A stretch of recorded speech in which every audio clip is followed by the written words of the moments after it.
Bonjour, bienvenue sur ma chronique Alex le Rôliste. Mon nom c'est Alex et aujourd'hui en fait on va discuter du jeu de rôle dans son ensemble. Je vais faire une petite introduction et on va déterminer ce que c'est un jeu de rôle. Je vais principalement parler aujourd'hui du jeu de rôle sur table en fait parce que le jeu de rôle sur table c'est vraiment un petit peu la base de tout ce qui peut un petit peu ressembler au jeu de rôle. Et on va surtout continuer aussi avec des exemples de jeux de rôle sur table que je vais vous conseiller, qui sont selon moi bons pour débuter. Sinon, je vais aussi vous donner des conseils sur comment commencer votre première partie de jeu de rôle, une game de jeu de rôle. Et sur ce, commençons et je vous souhaite un bon visionnement.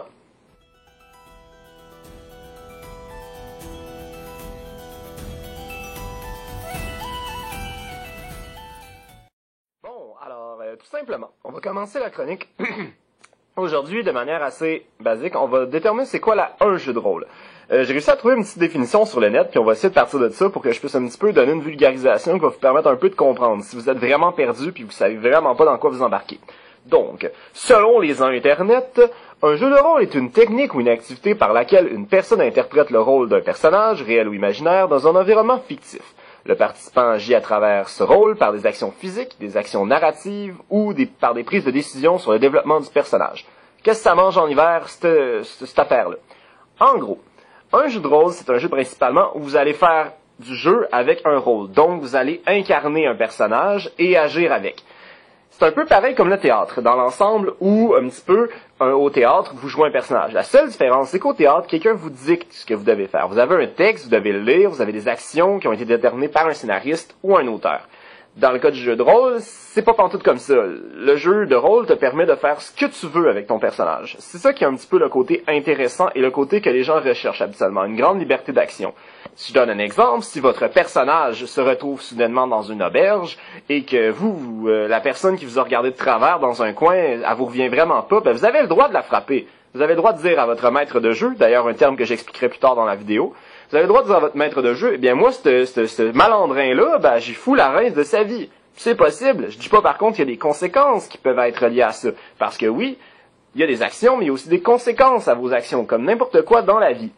Je pense que c'est ça un petit peu qui détermine l'avantage du jeu de rôle, c'est que tu peux vraiment faire ce que tu veux, puis c'est malade de même. Bon, maintenant qu'on a déterminé un petit peu la base de ce que c'est un jeu de rôle, en fait, on va vraiment aller dans les grandes familles du jeu de rôle. Parce que le jeu de rôle se décompose un petit peu en trois grandes familles. Soit le jeu de rôle sur table, qu'on va étudier en profondeur aujourd'hui, je vais vous expliquer pourquoi dans pas long. Ensuite, il y a le jeu de rôle grandeur nature, qui est très sérieusement, vraiment, vraiment bien, mais qu'on va vérifier dans d'autres vidéos, puis analyser un petit peu plus en profondeur, car je suis moi-même un grand fan de grandeur nature. Je vous montrerai mon costumier, vous allez voir, c'est quand même quelque chose de bien. Et le jeu de rôle dans les jeux vidéo, qui, je pense, est quand même assez popularisé en général, parce que y a pas grand monde dans la vie qui a jamais joué à un RPG sur une console, ou sur PC, en fait. Enfin bon, le jeu de rôle sur table, c'est un jeu de société un petit peu modifié qui est apparu dans les années 70, qui a été surtout popularisé par Donjons et Dragons. Donjons et Dragons est un petit peu le papa de tous les jeux de rôle modernes. C'était un jeu assez nouveau à l'époque, dans le sens où on incarnait un personnage, un sorcier, un mage, ou un guerrier, ou un voleur, ou peu importe, et qu'on allait affronter des monstres dans des donjons. C'était assez nouveau à l'époque, même que les gens pensaient que c'était de la magie noire, puis l'Église catholique a tenté de le bannir. C'est vrai, vous pouvez aller vérifier. Enfin bon. Le jeu de rôle sur table, pourquoi je le conseille en principauté pour commencer? Eh bien, pour trois raisons fort simples que je vais vous énumérer ici aujourd'hui. Première raison, le jeu de rôle sur table, c'est pas cher. En effet, le jeu de rôle sur table a l'avantage de pas coûter grand-chose. Tu as besoin que d'une table, de quelques chaises, de dés, de papier, de crayons, d'une gang d'amis, de quelques sacs de Cheetos, puis après ça, t'es bon pour l'aventure. Le seul gros coût qui va avoir relié à ça, c'est vraiment les livres de règles de jeu de rôle qui peuvent varier d'un 70 à 80$ pour le livre, en français. En anglais, c'est moins cher.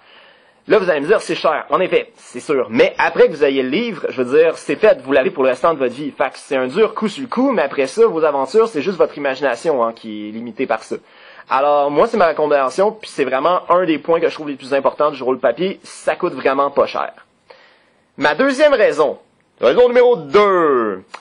En fait, c'est un bon moyen pour commencer le jeu de rôle. Là, vous allez me dire, ouais, Alex, tu le répètes sans arrêt. Pourquoi c'est un bon moyen de commencer le jeu de rôle?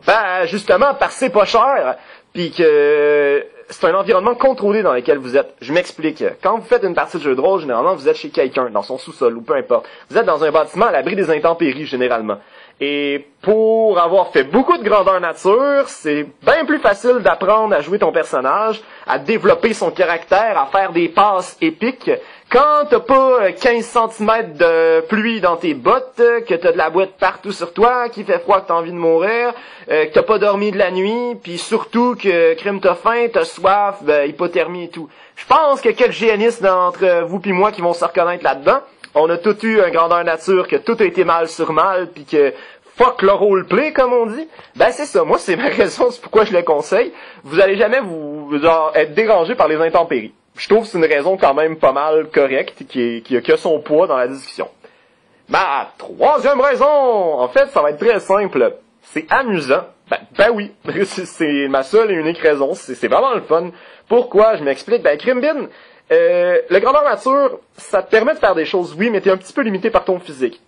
Si t'es pas quelqu'un qui court vite, qui se bat bien, tu risques d'avoir de difficultés à être un combattant, bien évidemment. Mais dans un jeu de rôle, ce qui est intéressant, c'est que c'est vraiment ton imagination qui détermine ton personnage. Alors, si t'es pas forcément quelqu'un de très fort dans la vraie vie, là, par contre, tu peux devenir un puissant guerrier. Puis si t'es pas quelqu'un de forcément méga bright dans la vie, ben là, tu peux devenir un très intelligent magicien, etc. Moi, je trouve ça intéressant parce que, man, qui a pas rêvé de combattre un dragon, de tirer du pistolet laser contre des aliens, ou tout simplement d'être le héros? Ça fait du bien être le héros. Crime, c'est le fun. Puis c'est à peu près ça les raisons de pourquoi je conseille le jeu de rôle sur table pour commencer. Puis là, après ça, je voudrais continuer sur une autre vague d'idées. J'aimerais expliquer aussi la base un petit peu du jeu de rôle dans le sens, qu'est-ce que c'est un maître de jeu et qu'est-ce que c'est un joueur dans le contexte d'un jeu de rôle. Et c'est très simple. Le maître de jeu, c'est vraiment la personne qui gère la partie. C'est la personne qui gère les rencontres des joueurs, les monstres, l'univers dans lequel les joueurs vont interagir. Alors, si tu es le maître de jeu, toi, vraiment, tu vas être le boss. Quasiment le dieu de la partie. C'est toi qui décides si le joueur vit ou meurt. Quoi qu'il peut s'en tirer de tes pièges que tu lui tends.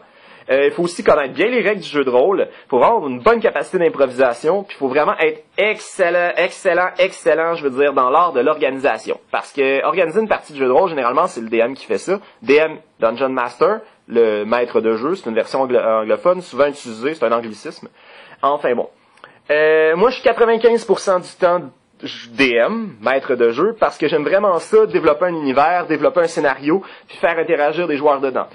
Je conseille peu ce rôle-là pour les gens qui commencent parce que c'est vraiment beaucoup de responsabilités puis ça peut être stressant pour quelqu'un qui a pas fait beaucoup de jeux de rôle. Parce que vous vous dites, bah là, il y a un scénario de fête, ils vont jouer avec. Ouais. Si tu penses que tes joueurs vont faire ce que tu as déterminé dans ton scénario, bienvenue dans le monde cruel du jeu de rôle, ça arrive jamais. J'ai déjà écrit des scénarios qui étaient de 6 pages, puis je me ramassais, j'étais censé partir du point A au point B, je me suis ramassé à Z.4, puis c'était de la merde. En tout cas, ça pour dire, je conseille plus ce rôle-là pour les gens qui veulent débuter. Par contre, plus tard dans la vidéo, je vais montrer une petite aide pour ceux qui aimeraient commencer ça de manière simple, avec des règles simples. Enfin bon. Et toi, Alex, qui a la science infuse, quel jeu de rôle nous conseilles-tu pour bien commencer?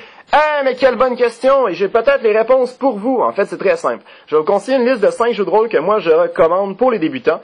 Pas forcément pour leur simplicité, mais parce que, en tout cas, je vais vous expliquer les raisons. Jeu de rôle numéro 1, Donjons et Dragons. Bon. Je surprends personne en disant que je conseille Donjons et Dragons, c'est la base, c'est un petit peu le jeu de rôle le plus connu au monde et qui a été le plus joué. Là, vous allez me dire pourquoi je conseille ça, c'est simple, c'est pas pour les règles sont relativement compliquées, ça fait depuis que j'ai 14 ans que je joue à ça puis j'ai toujours pas compris comment faire un bonhomme. Mais, il y a beaucoup de gens qui jouent à ça, fait que les personnes qui commencent vont avoir de la facilité à se trouver quelqu'un, t'as juste à aller sur une page de jeu de rôle et dire « Hey, je cherche un groupe pour jouer à Donjons et Dragons », généralement, quelqu'un va le faire. Ou quelqu'un a une game en cours, puis il va pouvoir vous introduire. Enfin bon. Le jeu de rôle numéro 2 que je voudrais vous conseiller, c'est Pathfinder. Pathfinder, c'est en fait une version de Donjons et Dragons qui a été un petit peu améliorée. La meilleure version de Donjons et Dragons d'ailleurs, donc ce jeu de rôle-là, je le conseille principalement parce que c'est un jeu qui est très bien fini, qui a des règles quand même bien, ça ressemble beaucoup à Donjons et Dragons, donc c'est assez lourd comme règle pour commencer, mais beaucoup de gens jouent à Pathfinder parce que c'est un petit peu le nouveau jeu de rôle médiéval fantastique à la mode. Donc, je conseille pour commencer, car c'est un jeu de rôle connu qui va vous permettre de trouver un grand nombre de joueurs avec qui vous associer pour vos premières aventures. Troisième jeu de rôle que je recommande, et là je sens que je vais en faire discuter plus d'un, l'Appel de Cthulhu. Si vous savez pas c'est quoi l'appel de Cthulhu, eh ben, je vous l'expliquerai pas en détail. Par contre, si je peux résumer ça simplement, c'est un jeu de rôle d'horreur basé sur des nouvelles d'un écrivain qui s'appelle H.P. Lovecraft. C'est vraiment un jeu de rôle où vous allez apprendre à jouer des personnages qui sont un petit peu des humains qui découvrent tranquillement pas vite que leur monde est contrôlé par des forces obscures, des dieux extraterrestres anciens, et ainsi de suite. Où des horreurs indescriptibles se passent aux trois quarts du monde, et ça peut même les rendre fous. Pourquoi je les conseille? Le système de règles est simple. Moi, personnellement, j'ai le livre ici. J'ai jamais fait de partie d'ailleurs, alors je sais pas, mais j'ai lu beaucoup de livres et les règles sont vraiment simples à comprendre. C'est assez intuitif et surtout ça apprend aux personnages et surtout aux joueurs à jouer intelligemment. Parce que dans ce jeu-là, si tu fonces sur le monstre, généralement tu meurs ou tu deviens fou. Parce que les monstres ne sont pas faits forcément pour être battus, ils sont là pour installer une ambiance. Alors je le conseille pas parce que c'est simple comme univers, pas parce que c'est forcément le meilleur pour les débutants, mais parce que ça apprend en fait aux joueurs à développer un roleplay plus sérieux, plus réaliste, qui peut être très utile dans de futures aventures ou dans les grandeurs nature. Quatrième suggestion, c'est un 1, mais ça va être un 4. Fusina. Là, vous allez me dire que vous connaissez pas Fusina, puis c'est normal parce que c'est pas bien connu, mais Fusina, ce n'est pas un jeu de rôle. En fait, c'est un système de jeu. C'est d'ailleurs le système de jeu que je recommande aux jeunes joueurs qui ont pas forcément fait beaucoup de jeux de rôle dans leur vie et qui veulent devenir maîtres de jeu.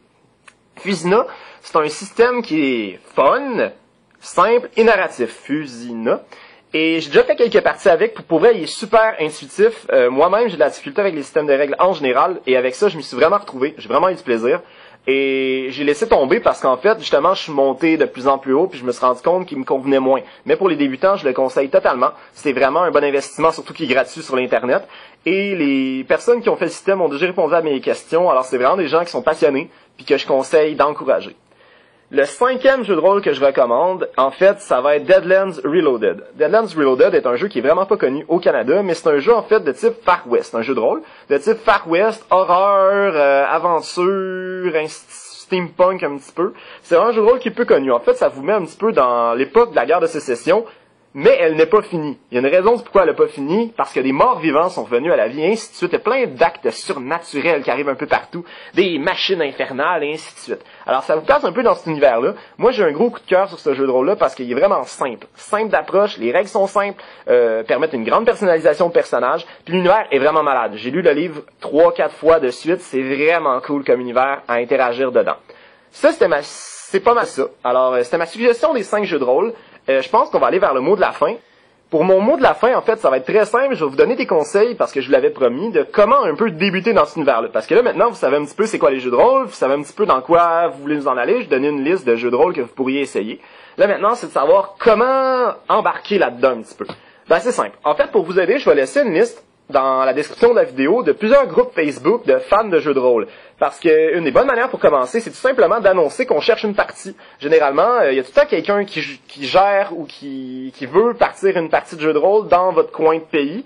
C'est juste de savoir qui existe. Alors, grâce à ces pages-là, ça permet de réunir beaucoup de passionnés qui vont pouvoir répondre à vos questions et surtout vous proposer des aventures si ça vous tente. Mon deuxième conseil, en fait, c'est pas mal le dernier, ça va être de jouer avec des gens avec lesquels vous pouvez vous entendre. Je sais que ça peut paraître complètement stupide de dire ça parce que vous me direz, mais pourquoi j'aimerais ça jouer à des jeux de rôle avec un gars que j'aime pas? Ben, c'est tout simple que des fois, on se fait proposer des parties, puis des fois, on embarque, puis on se rend compte qu'on aime vraiment pas la crowd, on aime vraiment pas les gens avec qui on joue, puis ça peut vraiment jouer notre influence, ça peut vraiment influencer notre vision du jeu de rôle, puis je conseille pas. Alors, prenez-vous une gang d'amis, prenez-vous des gens, ne serait-ce qu'une soirée ou deux, des intéressés, il y a tout le temps quelqu'un, genre, qui fait des jeux de rôle, tout le monde en connaît un, au moins, puis essayez vraiment de vous entourer de personnes avec qui vous vous entendez bien, parce que ça peut vraiment changer votre opinion des jeux de rôle, puis vraiment vous améliorer votre expérience. C'était pas mal ça mes 2 grands conseils. Comme j'ai dit, allez vérifier les liens en dessous de la vidéo. Et pour le mot de la fin, en fait, ça va être très simple. J'aimerais vraiment gros vous remercier, vous en particulier, public aimant. J'ai fait une vidéo botchée avec mon cellulaire, un lundi soir après un examen de cuisine. Puis tout d'un coup, je me retrouve avec plein de vues, plein de gens qui me souhaitent des bonnes chances, plein de youtubeurs qui me donnent des conseils. Puis bon Dieu, c'est chaleureux comme accueil. Je m'attendais pas à ça. Et merci. Merci beaucoup. Et je souhaite une très belle fin de journée. On se revoit bientôt. Mon nom c'est Alex Le Rollis.